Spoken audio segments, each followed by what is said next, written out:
वालेकुम all, hope all are doing well.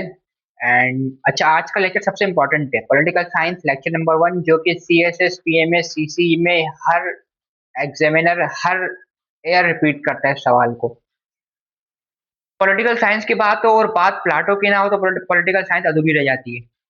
Plato, he was an first Greek western philosopher. Plato पहला western philosopher है और ये Greek western philosopher है, और फादर ऑफ पॉलिटिकल साइंस भी प्लाटो को माना जाता है। बात है 427 बीसी की, जब एथेनियन गवर्नमेंट थी और डेमोक्रेसी का हाल बहुत बुरा हुआ था। स्टेट में कोई रूलर डेमोक्रेट नहीं था, स्टेट की मफाद में नहीं सोच रहा था, स्टेट की इकोनॉमी बिल्कुल गिर गई थी। सोक्राट की डेथ के बाद स्टेट का हाल बहुत बुरा हुआ था। तो उस इस सिनेरियो में 427 बीसी में प्लाटो ने एक थ्योरी ऑफ आइडियल स्टेट दी। अब प्लाटो के नजदीक एक आइडियल स्टेट क्या होती हो सकती थी। उसके नजदीक आइडियल स्टेट का मतलब ये था कि जिस स्टेट में जस्टिस कायम हो। अब थ्योरी ऑफ जस्टिस प्लाटो की जो कही जाती है, वो प्लाटो ने दी अपनी इस आइडियल स्टेट के बाद। अच्छा, द थ्योरी ऑफ जस्टिस में प्लाटो कहता क्या है? प्लाटो कहता है gives due share to every citizen, यानी कि स्टेट के तमाम लोगों को इक्वल शेयर दिया जाए। यानी कि अगर डॉक्टर है तो अपना काम करे, टीचर है तो टीचर अपना काम करे, और जो लेबर तबका है वो अपना काम करे। लेकिन अब स्टेट में जस्टिस कायम होगा कैसे? आइडेंटिफाई कैसे करेंगे कौन टीचर है, कौन डॉक्टर है, कौन लेबर है और कौन रूलर है? इसके लिए प्लाटो क्या करता है, 3 क्लासेस में स्टेट को डिवाइड करता है, 3 क्लासेस बनाता है। First, the एप्टिटाइट। एप्टिटाइट कौन होते हैं? जो लेबर तबका हो गया, फार्मर हो गया, यानी कि जो जितने भी जॉब करने वाले लोग हैं वो होगा एप्टिटाइट। सेकंड वो बनाता है spirit and courage. Spirit and courage वो कहलाता है ऑक्सिलरी तबका, यानी जो सोल्जर्स होते हैं। थर्ड वो बनाता है विजडम, यानी कि सोच रखने वाले लोग, जज्बा रखने।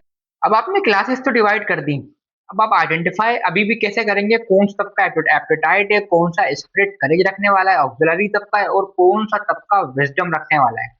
विजडम रखने वाला तबका वो है जिसमें से प्लाटो का मानना ऐसा था कि जिसमें से the ruler, the king philosopher, जो उसकी एक थ्योरी का दूसरा नाम है, इस पूरी आइडियल स्टेट की थ्योरी का नाम है द किंग फिलोसोफर को तलाश करना।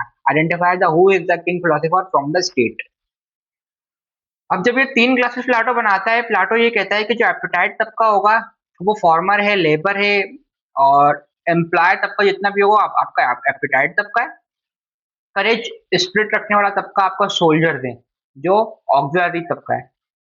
और लास्ट द विजडम, इसमें द विजडम में से निकलता है the king of philosopher, the philosopher king जिसको कहा जाता है।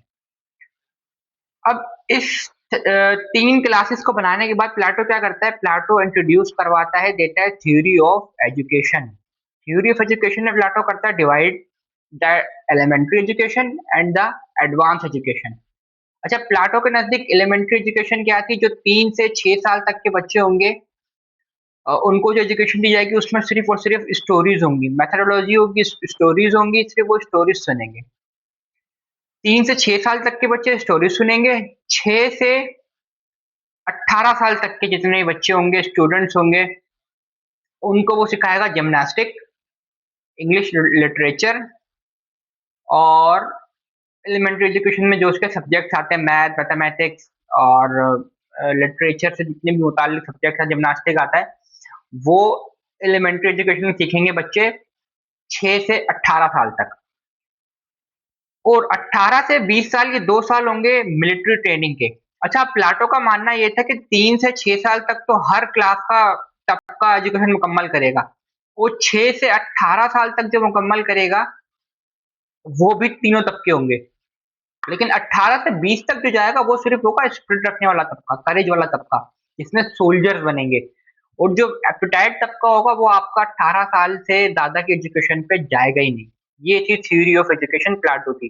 मीन्स 3 से 6 साल तक आप स्टोरी सिखाएंगे बच्चे को, और 6 से 18 साल तक इंग्लिश लिटरेचर, जिमनास्टिक और अदर एजुकेशन सब्जेक्ट आप पढ़ाएंगे। 18 साल तक जो स्टॉप हो जाएगा, 18 साल की एजुकेशन के बाद जो आगे नहीं बढ़ेगा वो होगा आपका एपेटाइट तबका, जितना जिसमें से आपके फार्मर, लेबर, एम्प्लॉयज ये निकलते हैं। अच्छा, 18 से 20 साल तक जो होगा वो होंगे सोल्जर्स, जो मिलिट्री ट्रेनिंग अपनी मुकम्मल करेंगे। यहाँ पर प्लाटो की 2 क्लासेस खत्म हो जाती हैं। ये 2 क्लासेस डिवाइड इसने कर दी। 18 साल तक वाला एपेटाइट तबका हो गया, और 18 से आगे जो बढ़ता है मिलिट्री ट्रेनिंग करता है वो हो गया आपका करेज रखने वाला तबका। अब वो ये कहता है कि जो 20 से 35 साल तक की एजुकेशन मुकम्मल करेगा, इसमें से 20 से 30 साल तक mathematics, English literature and philosophy, और 30 से 35 साल तक वो अपनी एडवांस एजुकेशन मुकम्मल करेगा। यानी कि 20 ईयर्स टू 35 ईयर्स तक वो अपनी एडवांस एजुकेशन मुकम्मल करेगा, और 35 ईयर्स के बाद 50 साल तक, 15 साल तक वो प्रैक्टिकल एडमिनिस्ट्रेटिव सर्विसेज में काम करेगा। यानी कि जो 50 साल की एजुकेशन मुकम्मल करेगा वो कोई एक बंदा होगा, वो कहलाएगा द किंग फिलोसोफर, और वो स्टेट का रूलर होगा। वो रूलिंग कर सकता है स्टेट पे।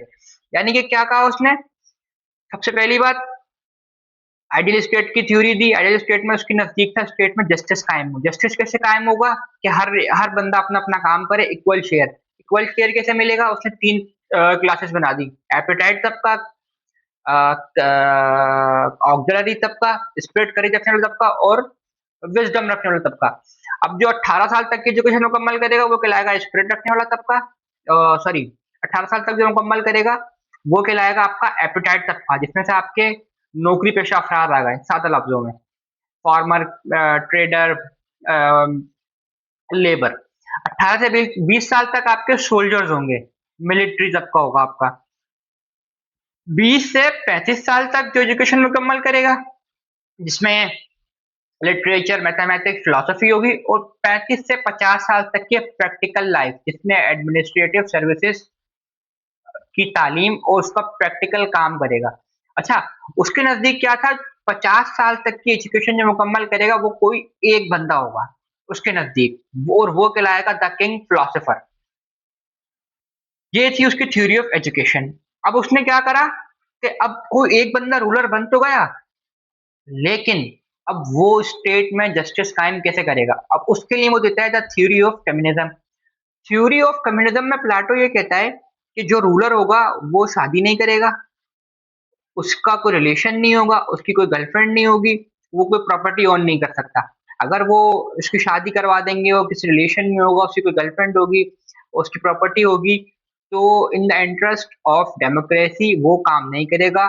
In the interest of on self interest वो काम करेगा। यानी कि जो उसकी पूरी थ्योरी का निचोड़ होगा, अगर रूलर को हम ये सब चीजें प्रोवाइड कर देंगे तो वो स्टेट पर ध्यान नहीं देगा।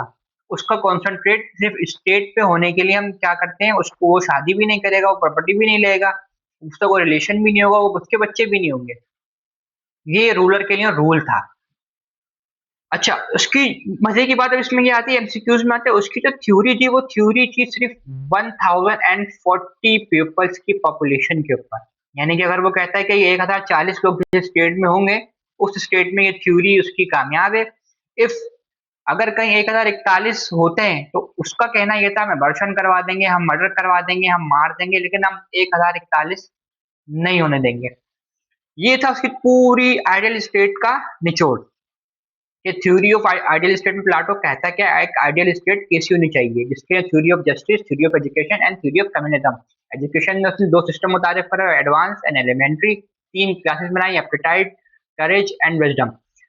अब सवाल ये आता है, आप प्लाटो को क्रिटिसाइज करें, प्लाटो की थ्योरी ऑफ आइडियल स्टेट को। आप क्रिटिसाइज करने के लिए आपके पास क्या है भाई, कि ये थ्योरी प्लाटो की 1040 लोगों के लिए, इसकी तो पॉपुलेशन हमारी बहुत बढ़ गई है, और पॉपुलेशन के हिसाब से कोई एक रूलर रूलिंग नहीं कर सकता स्टेट के ऊपर, और रूलर को हम नहीं रोक सकते कि वो शादी नहीं करे, उसके कोई बच्चे ना हो, और अबॉर्शन करवा दें, किलिंग, मर्डर करवा दें, किलिंग करवा दें। ये है क्रिटिसाइज। अच्छा, थ्योरी ऑफ एरिस्टोटल को अगर हम देखें, जो भी मैंने क्रिटिसाइज के पॉइंट बताए वो थ्योरी ऑफ एरिस्टोटल थी। एरिस्टोटल ने यही थ्योरी दी थी, जिसको हम क्रिटिसाइज अगर करेंगे तो ये थ्योरी ऑफ एरिस्टोटल बन जाएगी।